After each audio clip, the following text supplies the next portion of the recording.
논증이요? 엥? 이거 1학기 때 했던 거 아니에요? 1학기 때 시험 갑자기 생각나네요. 주장과 이유와 근거 구별하고 외우느라 귀납과 연역 구별하고 이해하느라 참 애먹었었는데요. 기억나죠? 그 논증 단원이 이번엔 글쓰기로 나왔어요. 여러분, 천재 김종철 공통국어 2 고1 2학기 이번 시험 범위 중에서 가장 귀찮은 게 뭔지 아세요? 1학기 때랑 똑같아요. 논증하는 글쓰기. 이 단원 은근히 짜증납니다. 솔직히 1학기 때 논증 배웠잖아요. 주장, 이유, 근거, 예상, 반론, 반박을 했고요. 연역법, 귀납법도 배웠죠. 이유는 근거를 바탕으로 하여 주장을 가능하게 하는 주관적 요인, 근거는 이유를 뒷받침하는 사실이자 주장을 지지하는 객관적 자료. 이거 완전 달달 외웠었잖아요. 기억나시죠? 안 나시면 큰일 납니다. 왜냐하면 이번 2학기 내용이 1학기 논증이랑 완전 연결되거든요. 모르면 진짜 망합니다. 레알로. 지금부터 오늘 영상 끝까지 보시면 논증하는 글의 장문 관습부터 범석이의 글 완벽 분석까지 시험에 나올 포인트를 싹 다 정리해 드릴게요. 특히 연역법 찾는 문제 그리고 고쳐쓰기 문제는 100% 나온다고 보시면 됩니다. 자, 강의 자료는 더보기란에 있으니까 꼭 다운받아서 같이 보세요. 진짜 중요해요. 교과서 일단 142쪽 펴시고 바로 시작합니다. 자,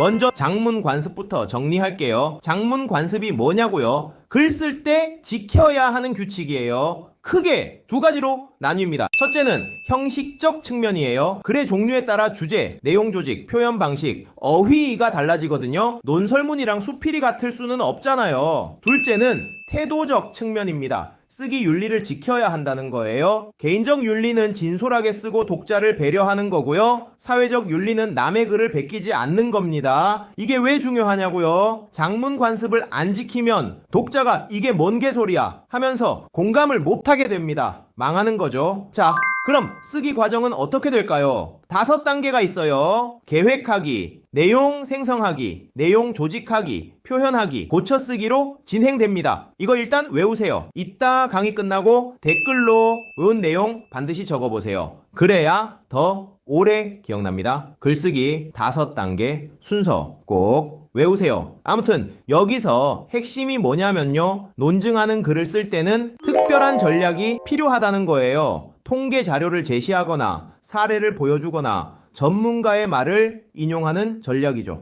이거 어디서 본 것 같죠? 맞아요. 바로 범석이 그래서 다 써먹은 전략들이란 말이에요. 자, 이제 논증하는 글이 뭔지 볼게요. 논증하는 글의 목적이 뭘까요? 독자의 태도나 행동을 바꾸는 거예요. 한마디로 설득이죠. 논증하는 글의 요소는 뭐가 있을까요? 1학기 때 배운 거 기억하세요. 주장, 근거, 이유가 있고요. 예상, 반론과 반박도 있습니다. 여기서 잠깐 중요한 게 있어요. 근거랑 이유를 구분 못하는 애들이 많거든요. 근거는 객관적 자료를 말합니다. 통계나 실험 결과 같은 거죠. 이유는 주관적 요인이에요. 왜 그런지 설명하는 겁니다. 논증 방법은 뭐가 있었죠? 연역법이랑 귀납법이 있었어요. 1학기 때 했죠. 기억 안 나면 망하는 거예요. 연역법은 일반 원칙에서 구체적 결론을 도출하는 거고요. 귀납법은 구체적 사례에서 일반 결론을 이끌어내는 겁니다. 자, 이제 범석이 글을 보면서 이게 어떻게 적용됐는지 분석해 볼까요? 범석이가 뭘 주장하는지 아세요? 소유 소비보다 경험 소비가 바람직하다는 게 주장이에요. 이유는 크게 2개로 나뉩니다. 첫째, 소유 소비는 부정적 영향을 미친다는 거예요. 둘째, 경험 소비는 긍정적 영향을 미친다는 겁니다. 각 이유마다 근거가 2개씩 제시되어 있어요. 먼저 소유 소비의 부정적 영향 근거를 보면요.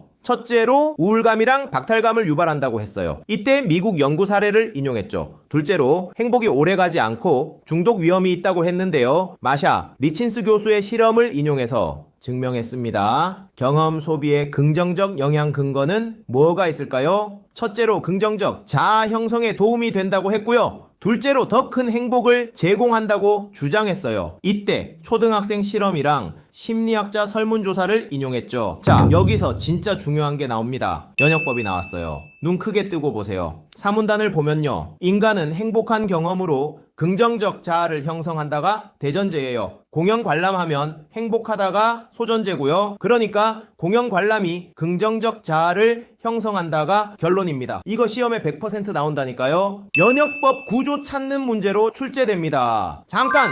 귀납법도 놓치면 안 돼요. 범석이가 5번째 문단에서 귀납법을 썼거든요. 구체적인 사례 2개를 먼저 제시했어요. 첫 번째는 초등학생 실험이에요. A팀은 물건 구매했고 B팀은 여행 갔죠. 3주 후 행복도 측정했더니 A팀은 31.5에서 32점으로 겨우 0.5 올랐는데 B팀은 32.33에서 34.83으로 2.5나 올랐어요. 두 번째는 미국 심리학자 설문조사예요. 물건 산 사람은 34%만 행복해졌는데 경험에 쓴 사람은 57%가 행복해졌대요. 이 두 사례에서 경험 소비가 더 큰 행복을 준다는 일반적 결론을 도출한 거예요. 완벽한 귀납법이죠. 그리고 범석이가 사용한 실험들 좀 더 자세히 볼게요. 마샤 리친스 교수 실험이 진짜 재밌어요. 대학생 174명을 두 그룹으로 나눴는데 물질 만능주의 그룹이 물건 사기 전엔 더 행복했대요. 근데 사고 나서 바로 행복감이 뚝 떨어졌고 그 패턴이 계속 반복됐다는 거예요. 이게 바로 중독의 메커니즘이죠. 시험에서 이 실험 내용 물어볼 수 있으니까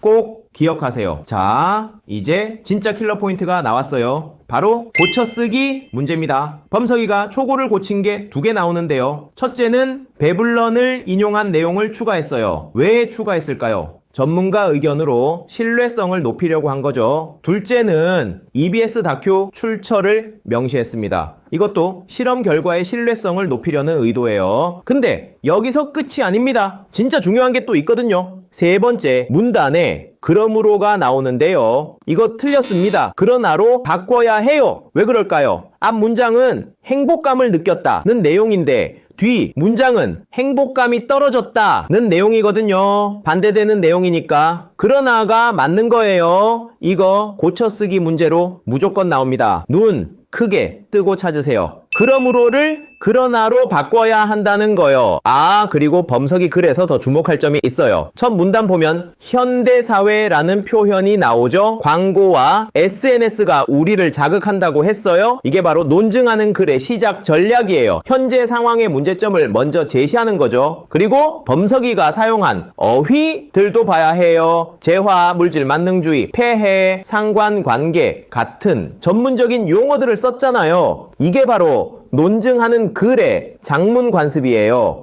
명확하고 객관적인 어휘를 사용한다는 거죠. 마지막 문단도 중요해요. 우리 모두 물건을 구매하고 소유하는 것에서 벗어나 의미 있고 특별한 경험을 소비하자고 했죠. 이렇게 행동을 촉구하는 걸로 끝내는 게 논증하는 글의 전형적인 마무리 방법이에요. 자, 오늘 배운 내용을 정리해 볼게요. 첫째, 장문 관습의 형식적 측면과 태도적 측면을 배웠고요. 둘째, 논증하는 글의 요소와 방법을 정리했습니다. 셋째, 범석이 글의 논증 구조를 분석했죠. 넷째, 연역법 찾는 방법을 익혔고요. 다섯째, 그러므로를 그러나로 고쳐야 한다는 것도 배웠습니다. 이 5개만 확실히 기억하면 이번 시험 논증 글쓰기는 끝난 거예요.